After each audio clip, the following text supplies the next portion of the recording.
अमरावती महानगरपालिकेच्या अंतर्गत वडाळी गार्डन येथे प्रस्तावित राष्ट्रीय स्तरावरील बाळासाहेब ठाकरे यांच्या स्मारकाच्या बांधकामाला तातडीने गती देण्यात यावी, अशी मागणी शिवसेनेच्या वतीने करण्यात आली आहे.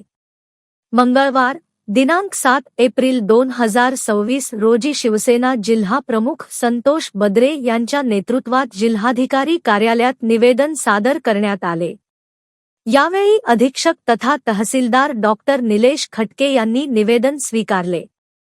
निवेदनात नमूद केल्यानुसार 17 फेब्रुवारी 2022 रोजीच्या ठराव क्रमांक 72 तसेच महाराष्ट्र शासनाच्या 4 मे 2022 रोजी झालेल्या बैठकीनुसार वडाळी गार्डन येथे हिंदू हृदय सम्राट बाळासाहेब ठाकरे पर्यटन उद्यान उभारण्याचा निर्णय घेण्यात आला होता.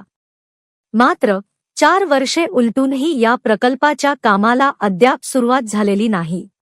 यामुळे प्रलंबित असलेली कार्यवाही तात्काळ पूर्ण करून स्मारकाचे बांधकाम लवकरात लवकर सुरू करण्यात यावे, अशी मागणी यावेळी करण्यात आली.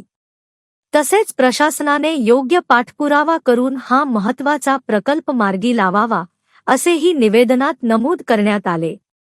यावेळी शिवसेनेचे शहर प्रमुख अज्ज महल्ले, बडनेरा शहर प्रमुख सुनील राऊत, उपशहर प्रमुख नितेश शर्मा, विभाग प्रमुख राजेश पाठक यांच्यासह अनेक पदाधिकारी व कार्यकर्ते उपस्थित होते.